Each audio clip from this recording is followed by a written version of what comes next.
The broadcast is now starting. All attendees are in listen-only mode. Welcome, everyone. My name is Brendan O'Neill, and I'm a solution engineer on Esri's nonprofit and global organizations team. And today we're going to be talking about remote sensing and machine learning. Just before we get started, if you have any questions that you'd like to share with me throughout the presentation, please just drop them in the chat. And I'm not sure how much time we'll have at the end for Q&A. But we can work through those if we do have some extra time. And just to kind of get started, really the aim of this presentation is to introduce you all to some of the fundamental concepts of remote sensing, and then look at some of those concepts of machine learning that might apply to remote sensing. So let's get started.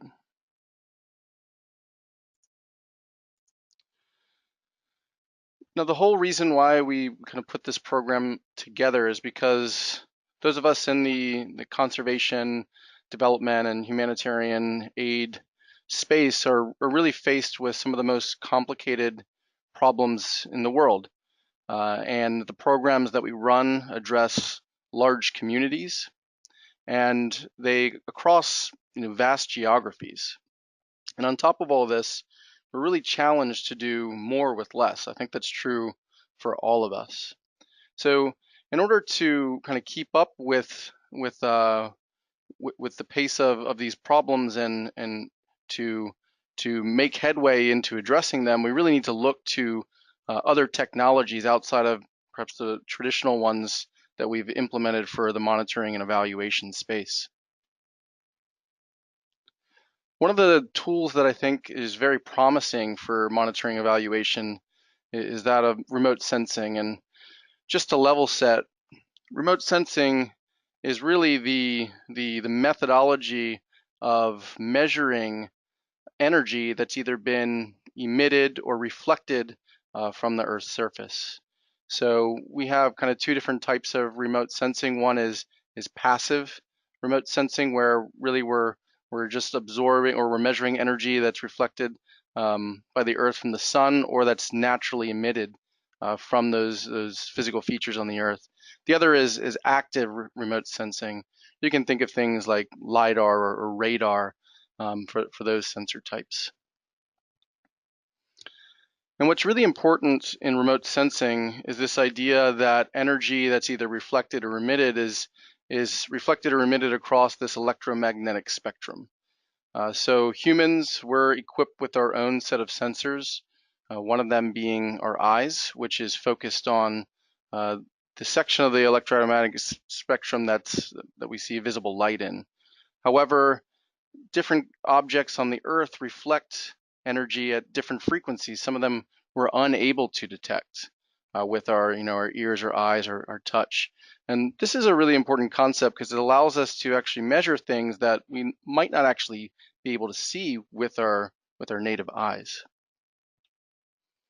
And foundational to remote sensing is this idea that different objects on the Earth reflect energy in different ways. So it's this idea of spectral signatures. And much like our own signatures, where we can use them to identify who created them, we can do the same thing with spectral signatures. So here we have an example where we're looking at bare earth, vegetation, tin roof, and thatch roof, as we can see in the image to the left. It's color-coded. And at the bottom of the x-axis there, we can see the different frequencies of the electromagnetic spectrum. So we see blue and green to the left, and then red and near infrared to the right. And we can see that there's difference in these spectral signatures across these different frequencies. So for example, a tin roof is going to reflect energy very differently than bare earth or a thatch roof. And we'll dig into this example a little bit later. Now, there are a lot of different sensor platforms out there, from satellites to your iPhone, really. And they all have different advantages or disadvantages. So For the example of satellite imagery, we send these satellites up to space. They're usually there for a while capturing imagery, and then they're archived in these imagery archives, where we have generally pretty good global coverage for a lot of these different sensors. And that global coverage is matched with a large period of time that we can use for analysis. Oftentimes, these satellites are multispectral. So that means they can pick up on a wider range of the electromagnetic spectrum. However, there are some disadvantages to, say, satellite imagery. One is that, they're lower resolution than some of the other sensor types that we see here. That said, we still have some pretty high resolution satellite imagery out there, which we'll showcase a bit later. Another negative is that they're affected by weather. So if we have a pretty serious cloud cover over an area, that might affect what we're able to measure on the Earth's surface. Drones, on the other hand, provide very high resolution imagery. Pretty much anyone can fly one of these things. If they've got a few $100, they'll be able to capture this high resolution imagery and create high resolution information products from that. And they're not really affected by weather. So you can fly them under cloud cover, for example. You might have to do some normalization for the different weather that you're experiencing, but you're still going to be able to measure those frequencies that are coming from the Earth. However, one of the things about drones that's a disadvantage is that you're limited in the area that you can capture. Theoretically, you could send up a whole fleet of these things and record over a large area, but then we get into issues of data constraints. And that kind of brings me to my next point. We have a lot of different sensors out there. That means there's a lot of data for us to use. So this can be a good thing or a bad thing. When we think about Landsat, there's over 7 million scenes right now. On some days, we're capturing terabytes of data. I think the whole catalog back to 1972 is about 4,600 terabytes at this point. When we look at drone imagery, as I mentioned earlier, that they're pretty much everywhere. That it's very accessible, and as I said, we can capture really high resolution imagery. However, we run into issues of data storage and processing, getting insight from that data. I think if we were to compare one drone image, a mosaic like we see here, compared to a single Landsat scene, it would take about 40 terabytes of data to store imagery for that single Landsat scene. So we have a lot of different sensor options out there. We have a tremendous amount of data, and when we're thinking about it in the monitoring and evaluation context, manual exploitation of this data might be more cost effective than, say, sending someone out to observe or to take surveys, right? But really, if we're going to harness the full potential of this data, we need to develop new ways to develop insights from that. And that's where we get into the realm of artificial intelligence and machine learning.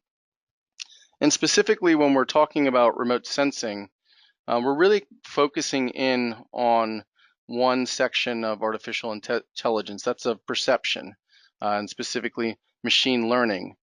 And with remote sensing, it's actually something that practitioners have been doing for years and years, right? When we think of supervised learning classifications, that idea where an individual takes a subset of data and applies a classification to it, then feeds that training sample to an algorithm that can then apply that training sample, the knowledge gained from that training sample, to a larger set of data to create those classifications. That's supervised learning. That's something we've been doing in the remote sensing space for a very long time. But there are other ways, there are other algorithms out there outside of just classification, right, from that supervised classification. Some of the other categories of machine learning are prediction, right? So we think of prediction as deriving information about unknown values from known values. So we can think about certain forms of interpolation, right? Aerial interpolation. Also, we have another type of clustering algorithms, right? So this is the idea where we can train an algorithm to look at a larger data set and identify patterns or trends, whether those patterns or trends are spatial or whether they're temporal. So all three of these are pretty powerful categories. All of them are actually available. All these different types of machine learning algorithms are available directly in ArcGIS already. So if we break down some of those different types, when we look at classification, we're going to see later in our demonstration the use of support vector machine for one of those classification workflows. We'll also see an example of clustering where we look at emerging hotspot analysis and space-time pattern mining. So that's a pretty popular one that we've seen implemented across different industries. We'll show you an example in the monitoring evaluation space. And then the prediction algorithms, when we're looking at spatial regression or the aerial interpolation, as I mentioned earlier. So all of these tools, as we know them as GIS practitioners, are available in ArcGIS already. But there's also been a lot of advances outside of what's currently available in ArcGIS. There's a number of different machine learning frameworks out there that leverage things like convolutional neural networks and these deep learning libraries. And through the APIs that exist on our own end, as well as the APIs for those other machine learning frameworks, we're able to take our geospatial information, in this case remote sensing, and package it up with tools that are available in ArcGIS and bring them to those external frameworks and then in turn ingest the results as they get back. And we'll show you an example of that in just a minute. So let's take a look at a few use cases of how we might use remote sensing and machine learning. The first example we're going to look at is a situation where we might have a program or a project, an intervention in a given community, and we want to understand whether our intervention there is actually having an impact on the economy there. And one of the proxies that we can use for economic development is actually this transition, this change from thatch roofed houses to tin roof houses. So what we can do is take our multispectral high resolution imagery. So here we're looking at some Digital Globe Worldview 3 imagery that has 8 bands. And we're going to dig into this example in a little bit, but I just wanted to explain it at a high level. Then we're able to leverage the different band combinations in that multispectral imagery and use a supervised support vector machines algorithm to generate a classification for those tin roofed areas, the pixels that are representing tin roofs, and then export building footprints. So this is really powerful because we can look at an area of about 100 hectares in a matter of seconds once we've generated the workflow for training the algorithm.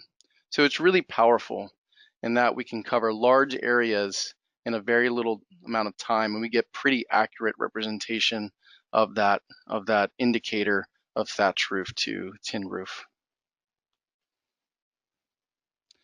Another example that we'll take a look at is an example where we can look at a very large global coverage data set that's at about 30-meter resolution. And this is, I think it's an index that was created from open Landsat imagery. And with that imagery, what we're able to do is get an indication of land cover change over time. So we can see in the animation to the left, we start off from a period of about 2000 to 2014, and we can see the cumulative forest loss over a given area. So this is an important data point, but what does it mean? I think we all probably understand that there's a general trend to deforestation in the world, but we don't really get any focused insights that might help us change our intervention strategy. So what we can do is actually use our clustering tools. So we can take a look at forest change through space and time and have a look at whether there are any patterns there, any trends of continued forest loss or possibly emerging forest loss, or in some cases, maybe diminishing forest loss. What's great about this is that we get this insight for the entire world. So we can apply this to on a global scale, but also if we're working in a particular area, I know 30-meter resolution is pretty good, and we're able to get a sense of what's going on in the specific area and measure whether our intervention or program that might be addressing these issues is effective or not. So the last use case that I wanted to show before we get into a demonstration of some of these tools is this instance of looking at an agricultural development use case. Here we have a high resolution aerial imagery that looks at a coconut grove. Okay, I think this covers an area of about 280 hectares. Through an external convolutional neural network with fast AI, we can feed in our coconut grove aerial imagery, and we're able through training the algorithm to extract specific locations for palm trees. Now this is important because once we have those specific identified locations, then we're able to take a more traditional vegetation indice analysis workflow, or NDVI, on that high resolution imagery, and we can overlay it with those locations. And what we do from there is we get an indication of vegetation health for each of those coconut trees that we've identified the location. So this is really revolutionary. We get an idea of tree health over an area of 280 hectares, and we're not really sending anyone into the field to make these observations. So this is completely recorded without any human intervention outside of collecting the aerial imagery. So you can envision how this might be applied to other use cases, maybe other agricultural crops, or maybe other fields like economic development, etc. So rather than keep talking about machine learning and remote sensing, why don't we dig into a few examples of how this might be applied? All right. The first example I wanted to show you is really just a pure remote sensing example. So we're not going to get into the machine learning algorithms yet. I just wanted to show you some of the ability to differentiate between different features through using time series of imagery. Right. So here we've got a study area of Timbuktu, and I've just got a simple web app where I've embedded these different imagery layers. So I've got some bookmarks, and then here's my layer list. I've got polygons for my areas of interest in Timbuktu. And then I also have a layer from 2014 and 2016. Again, this is, I think it's about a meter resolution imagery or 3-meter resolution imagery from Digital Globe. Now, I can take a look at something like the airport in Timbuktu. And here we've got our 2014 layer on top. And I can use my swipe tool, but I kind of like to use the transparency for my layer as a way to show change. So as I make my top layer for 2014 more transparent, we can see that there's development that's been going on. So if we go back to 2014, we have an area of tree coverage and just bare earth. And then if we go back to 2016, we can see that there is clearly some development that's been going on there. So right here we have the ability, without really going into the field, to understand whether large projects are being completed, or the progress of them. But this is kind of an extreme example where things are easily detectable. However, if we go to the main road, so this is another area that was being developed. We go back to our 2014 layer. We can zoom in, and we can see kind of areas of pavement, and then of bare earth. But then if we were to look at our 2016 layer, we can see clearly that the road is widened and it's a little bit more defined along the lines there. And we can see that this laterite pavement, this red pavement, has a really strong spectral signature, at least in the visible spectrum. So visibly we can see this, but you can imagine what we could do with, say, a machine learning algorithm, where we might identify the spectral signature for this laterite pavement, and then train it, and then take those training samples, feed it in the algorithm, and get an idea of the overall roadway health for a given area. Okay, so that's pretty powerful. The next example I want to show you is in Dar es Salaam. And what we have here is an example of how we can leverage remote sensing with some of our existing monitoring and evaluation workflows, right? So when we think of some of our traditional monitoring evaluation workflows, we're thinking of sending individuals into the field to collect information, health surveys, demographic surveys, things like that. So the whole purpose behind this presentation is not to say that remote sensing is going to displace those existing workflows, but rather it's going to help us complement those workflows with a new information stream. So I can open up my bookmarks once again and zoom in to this Mbeze region. I can zoom in a little bit. And here we can see I have really high resolution drone imagery that's been flown after a flooding event. Okay. I also have, let's see here, my layer list. I also have OpenStreetMap data for building footprints. And we can see when I add this OpenStreetMap layer, it comes in, there we go, that there's clearly buildings that have been taken out by this flooding event.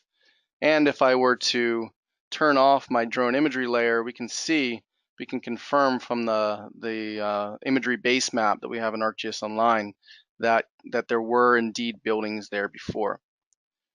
What I can do is take my damage assessment layer. So traditionally we might send someone into the field to collect these points, right? To say, okay, this building is destroyed, or is inaccessible, or maybe has experienced minor damage. But now we can complement that workflow by exploiting high resolution satellite imagery as well. So for example, I can go in, and I know that this building that's in the middle of this river is completely destroyed. So I add a point onto the map. I can add in the attribute information, and then that's reflected in my data layer, which again can be pulled into a mobile application. So if I'm out in the field in this neighborhood, I can see that this building has already been assessed and move on to another location. Okay, so again, this is that idea of kind of pure remote sensing being used with traditional field collection workflows, but not really getting into the machine learning aspect of it, or even really remote sensing analysis. It's just using the imagery raw, and already it's tremendously effective. But let's move into an example of how we can leverage machine learning algorithms to gain insight about data sets that are collected from satellite platforms. So here we're taking a look at an investigation, a research project that was performed by Esri, Global Forest Watch, Blue Raster, and the University of Maryland. And what they're doing is they're taking satellite imagery, right? And we saw this earlier in the animation. We see this animation where we're looking at that satellite imagery, creating the forest loss index, and we have that data going through time. But again, what does it mean? What insight can we gain from this? Well, if we use a clustering tool, our emerging hotspot tool, we're able to look at those events through space and time and identify patterns. So initially, we can take a look at those visual patterns. See, it's not loading. Let's go back, refresh. We're going to take a look at those patterns visually through a space-time cube, a 3D rendering of those events. Here we go. There we go. Here it's coming in. So here we're looking at the east coast of Brazil. And if I explore, we can zoom in and see that the forest loss is being grouped by space, but also through time, as we can see in this stack.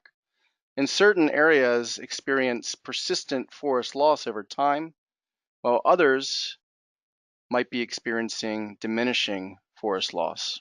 Okay, so the forest canopy is remaining intact. So we can take a look at this for a few different geographic areas. Again, this is a global analysis, but we can apply it at a local scale. So the first example we're going to look at is in Brazil. So here in Brazil, we can see our map of just forest loss over that 14-year period, but then that's represented in pink. But the areas in gold actually represent those persistent areas of forest loss. The light yellow areas here represent diminishing forest loss for those given areas. Now, if we overlay other GIS layers like the Amazon biome extent, we can see that although there are persisting hotspots in the Amazon biome, there are significant areas that are experiencing diminishing forest loss, and that can be attributed to some environmental policies that were implemented by the Brazilian government. However, as we mentioned, we have full coverage for this analysis. We can see that there are new hotspots that are emerging outside of that area, as well as intensifying hotspots. So hotspots that are or areas of forest loss which are increasing, and that's taking place in a new biome, the Cerrado biome. So what we can do with this information is we can understand that, okay, our policy that we've implemented to protect the Amazon is working, or there is some progress being made, but it had this other effect of increasing and new hotspots outside of the area, and it can help us change our course and hopefully implement policies that won't just pass the buck on to another geographic area. Okay, so that's an example of using global data sets that were derived from remotely sensed data and applying clustering algorithms to get information about the interventions, in this case at a national scale.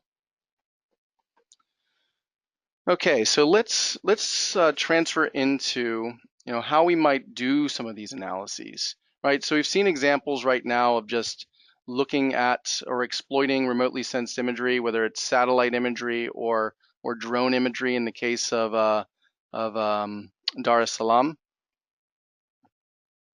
But how do we actually perform some of these machine learning algorithms? How do we exploit this imagery at scale rather than just taking a look at it and using it that way? So in order to demonstrate this, we're going to look in ArcGIS Pro, and I've got a Pro project that has some, again, Digital Globe Worldview 3 satellite imagery. So what we're looking here is actually a multispectral image that covers coastal, blue, green, yellow, red, red edge, near infrared, and 2 bands of near infrared. So it's 8 banded. So if we look at this, Let's see, let's zoom into a particular area of interest. Okay, we can see it's pretty good resolution. It's not super fine, but we can distinguish features. We do have a pan sharpen band pan sharpen view that uses that black and white merge with the multispectral to give us a little bit of a crisp image. But we're really going to work with the multispectral data layer here.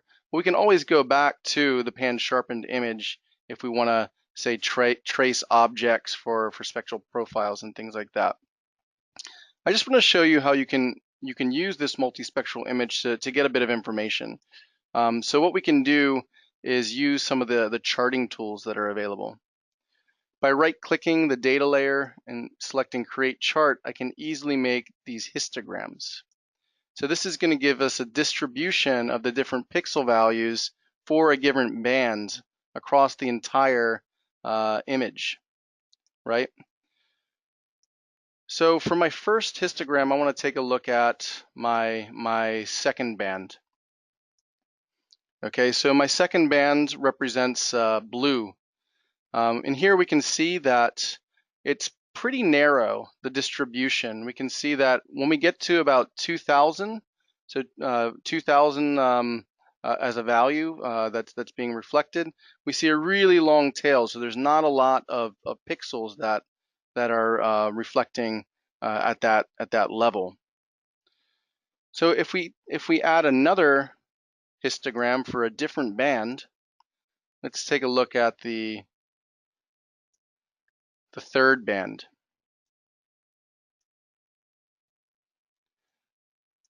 So here we can see a pretty similar spectral profile. We have a lot of pixels that are really concentrated around this mean value for both of them. So we have about 1300 for our third band, which is our green band, and then we have a little bit over about 1100 for our second band, which is our blue band. But if we were to take a look at, say, the fifth band that we're showing, which is our red band, so we have our red, green, and blue, our natural color, we can see that the distribution's a bit wider. So the mean is much higher, and we have, a smaller tail, relatively smaller tail as compared to 2 and 3. So with this histogram, we can see that most likely there's some sort of correlation between bands 3 and 2 that we can possibly exploit. So in order to take a look at that, we can actually take a look at another charting type, which is called a scatter plot. So with our scatter plot, we're able to plot our values on an X and Y axis. So here we can take a look at our second band, because remember we think there's some correlation there, in our third band. And what's great about this is the chart is completely interactive. So remember we had that tail that started around 2000. Well, if we select the values, these are all pixel values on our chart that are over 2000, we can see that a pattern emerges, right? These areas of blue seem to correlate with our tin roofs. And I should say this is that example that we showed earlier, backing up a little bit, where we're looking at the difference between thatched roofs and say tin roofs. So this is important for us. We're able to use the fact that there are very few values in this spectral range to exploit that imagery. Okay. So why don't we use another one of our tools, which is the spectral profile chart.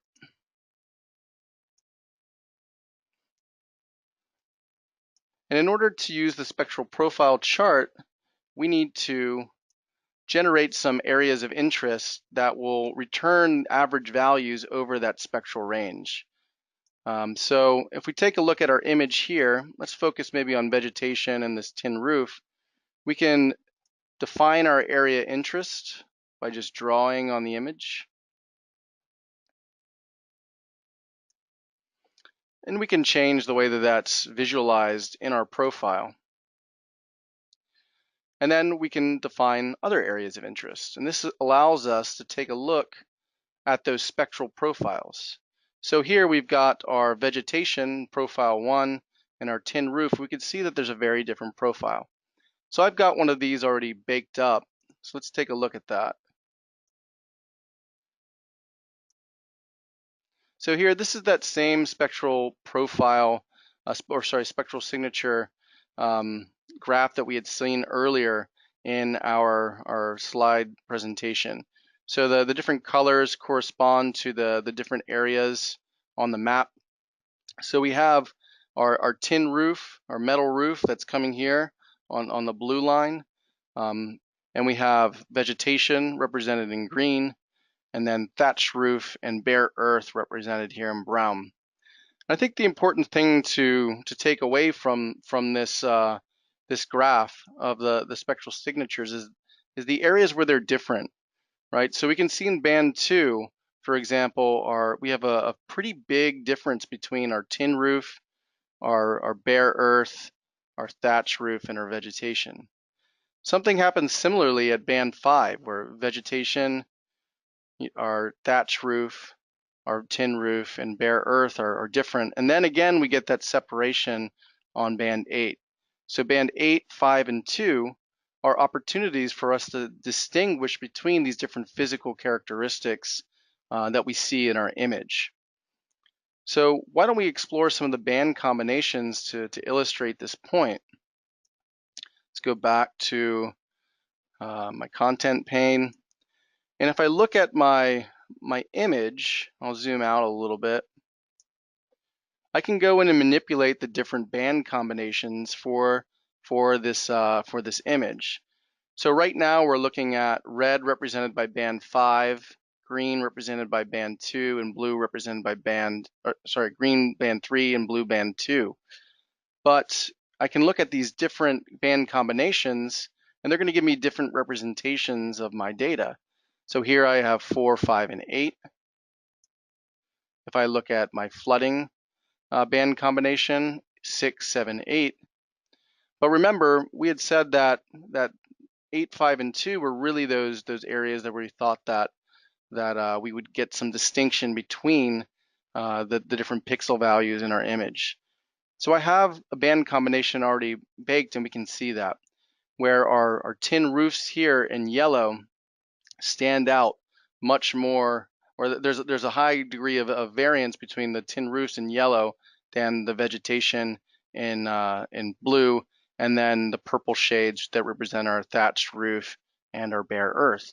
And we can use this band combination to feed into our classification algorithm to generate building footprints for those tin roofs. Okay, the way we would do that is by going into our imagery tools and using the classification wizard. Now I'm going to zoom into an area of interest because one section of this demonstration will use on-the-fly processing. So if I zoom in to an area, I can see that I'm going to use this classification method, the supervised classification method that I was mentioning earlier. I want it to be object-based rather than pixel-based because I have objects, right? I have my tin roof, my vegetation, so it's these groups of neighboring pixels. I can use my classification schema that I've already created. I'm just going to use a schema that has 3 classes, one for metal roofs, one for vegetation, and one for bare earth. And then I can also incorporate training samples into this classification wizard. So I've got a shape file with a few points there, and I can move on.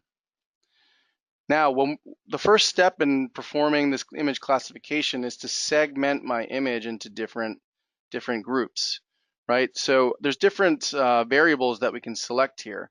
The spectral detail is going to determine the number of different classifications that we're after. From experience, I know that 14 works well for this image. And then the spatial detail is going to let us know, or it's going to determine how smooth that segmentation is, whether it's going to be very rigid if it has high spatial detail or a little bit wavier or smoother with the lower spatial detail. And when I show the segment boundaries, that's going to allow me to select the different segments and classify them into my classification scheme. So this is going to take just a minute while it processes. What it's doing is looking at the area of extent here for my image, and it's processing the algorithms, or sorry, the pixels into different segments. Okay, and maybe this was a mistake in demoing. There it goes, it's starting to go. It'll take just a minute, and what we'll see is these little wavy lines around groups of pixels. They won't be specific to the vegetation outline or the tin roof outline, but what they will do is group to smaller groups, or they'll cluster to smaller groups, as you can see here. The classification algorithm is actually what's being used afterwards in order to get those finer groups. So in order to train the algorithm, I need to select some of these segments. So if I click on vegetation, for example, and I know that blue is representing my vegetation, I can click on an area. And disclaimer, the first time you click on the image, it takes a little bit to process. But as soon as you've done that first selection of your segments, then it goes very quickly. You can very rapidly select the different segments that are going to train the algorithm. So just give it 1 minute to complete. We can see that the segments roughly align with the objects that we want to classify. Okay, here we can see that we've got our first segment selected, and then we can go through and select any number of these. The larger the number, the better, of course, and we can group these so that they represent our 3 different classes. Okay. So I'm gonna end the actual workflow here. The next step would be just to run the supervised classification using the support vector machines algorithm. But I'm going to just exit out of this tool and show you the results of that algorithm. So what we can see here, let's see, no, it's not showing up. Let's see here. Okay, so let me go back here. We're looking at the metal roofs, so let's do that in blue. Let's do vegetation in dark green, and other is not showing up. Okay, so what you should be seeing here is an image that's divided into 3 different pixel types. When I had worked out with it earlier, the tin roofs were gray, the vegetation areas were green, and then everything else was this purple color. I assure you it works, it's just not visualizing right now. But what we get after we run that algorithm is the rough areas for those different classification types. But then we can take our tin roof pixel type that we can see here in yellow and actually run a tool to generate the building footprints. So in the end, what we're seeing, if we look at our pan sharpened image, is a pretty good estimation for the building footprints for the satellite image that we captured, or that we ran the analysis on.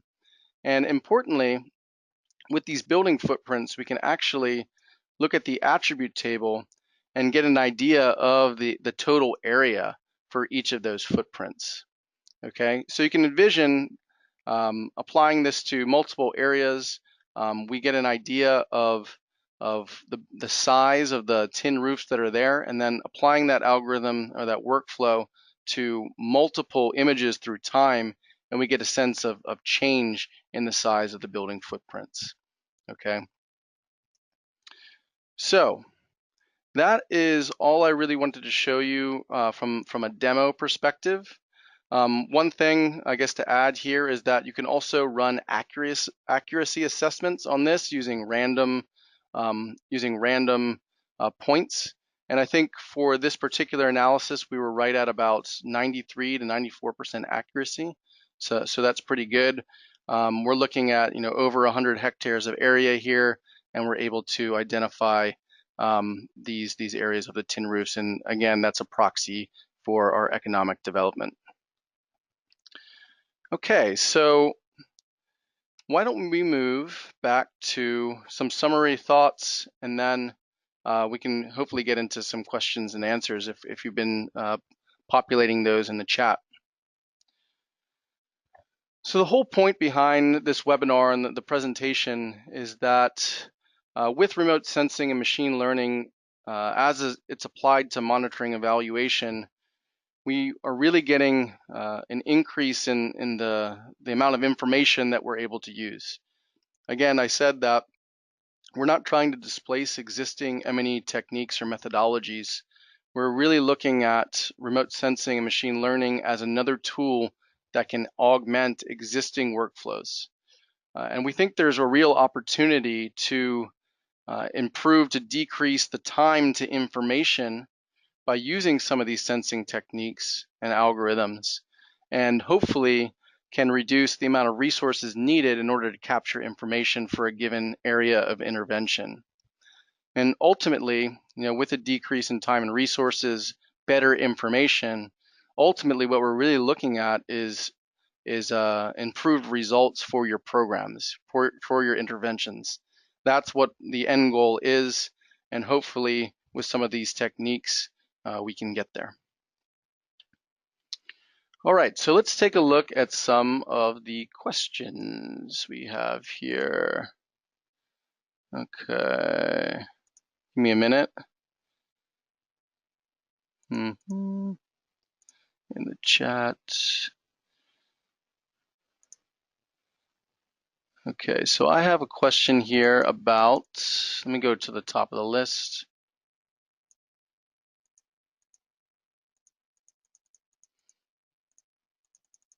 So one of the questions is kind of a logistics question, and it is, will the webinar be available? Will the slides be available after the webinar?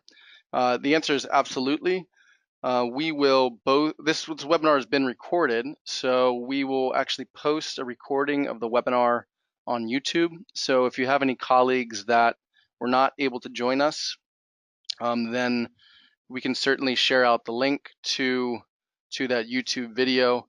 And we will also send out a PDF version of the slides that were presented here. So we can definitely share that out after the webinar. Okay.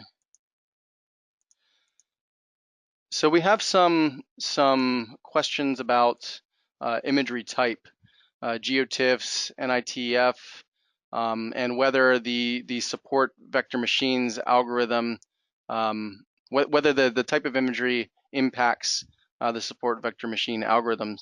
To my knowledge, any of the imagery that's supported in ArcGIS Pro in this example should work with the support vector machines tool.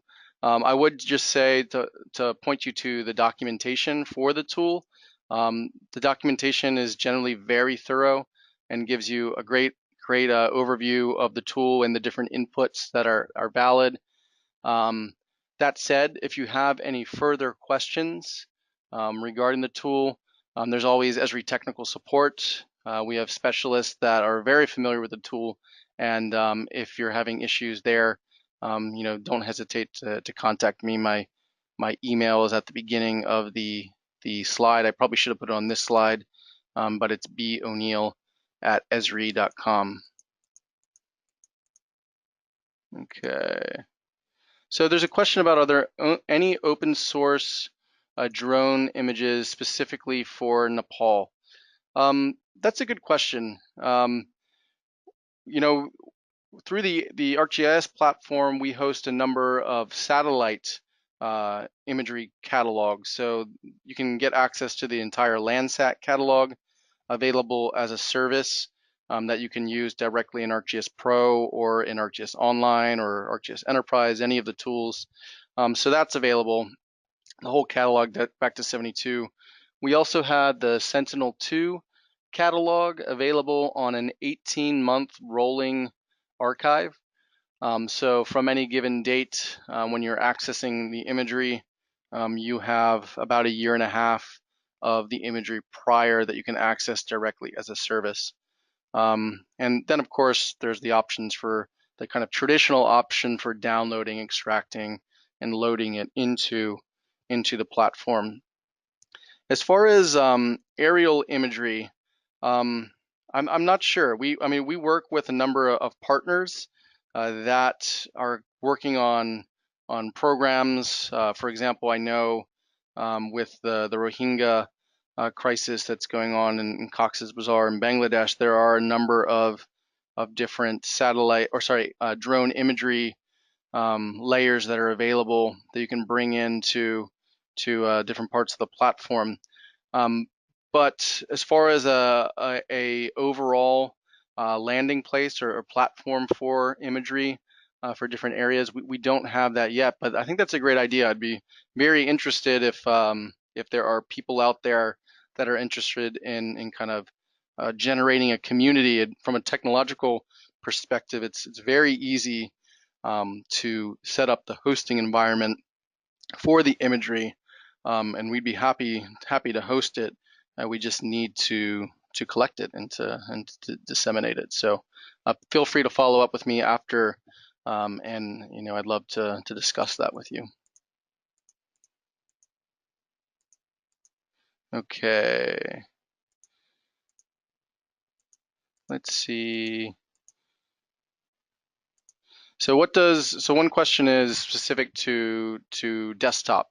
So for those of you out there, we have ArcGIS Desktop is the product, and then we have two tools within it. One is ArcMap and one is ArcGIS Pro. I'm sure there's a whole bunch of you out there that are more familiar with ArcMap, but ArcGIS Pro is really the desktop application that we're investing all of our innovation in, and there's a lot of new tools.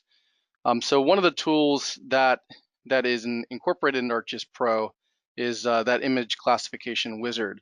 So I think from a feature equivalency perspective, and I don't have the documentation offhand, but I think we're probably similar as far as the disparate or the disconnected image classification tools.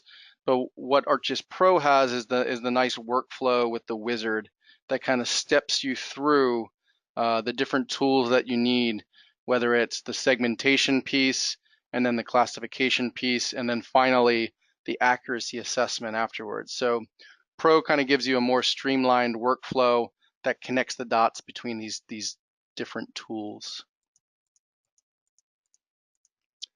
Okay, the question is, do developers have access to all the tools? What are the limitations for developers? That's a really good question. So the tools that are available in the GUI or in the desktop, yeah, those are all accessible through APIs. You can build your own custom runtime applications with the runtime SDK, but you can also access the different analytical libraries specifically through the Python API is a great way of doing that. I really like the kind of pattern of using Jupyter notebooks to connect to the different imagery processing tools available in ArcGIS Pro through that Python API. So that's a great resource there if you're doing a little bit more command line stuff or building your own applications. A lot of the imagery tools as well can be shared as services to the web environment. So at that point, through the JavaScript API, you could build your own custom applications that reference those analytical services. A great example of imagery applications, and maybe I'll just show it to you. I think that makes sense. Is this Landsat Explorer? So what it does is it takes the Landsat catalog that I mentioned earlier, and it exposes not only the imagery, but a number of tools in a pretty simple interface.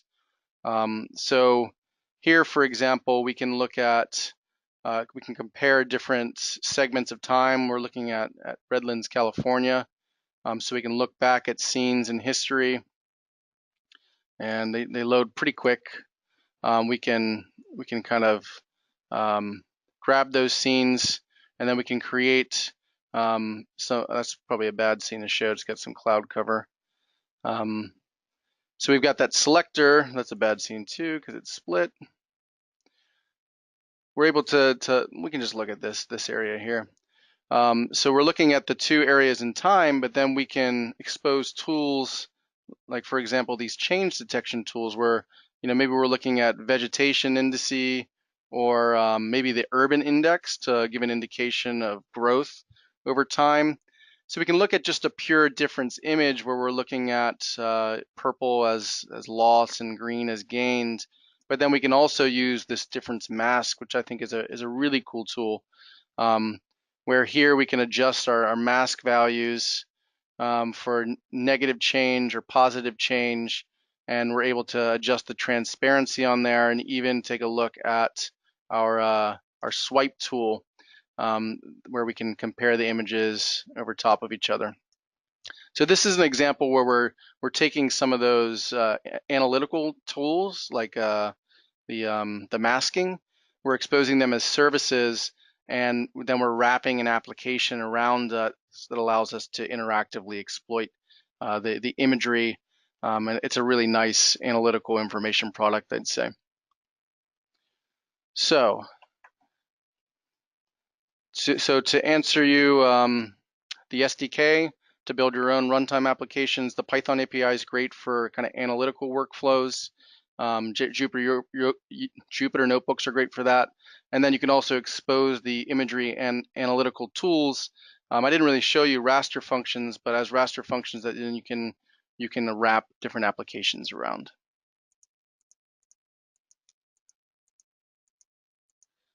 Okay. This is a good question. It has to do with maybe some of the agricultural workflows. And it's saying, assuming I have a very high resolution imagery, would I be able to differentiate between species? So I think the answer to that is maybe. Vegetation has different types of vegetation have different types of spectral signatures, and there's patterns across them, and sometimes it's easy to distinguish with manual exploitation.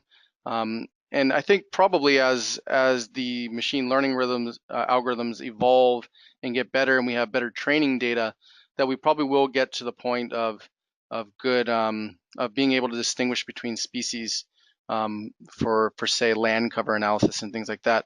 And I'm sure some of that is going on right now.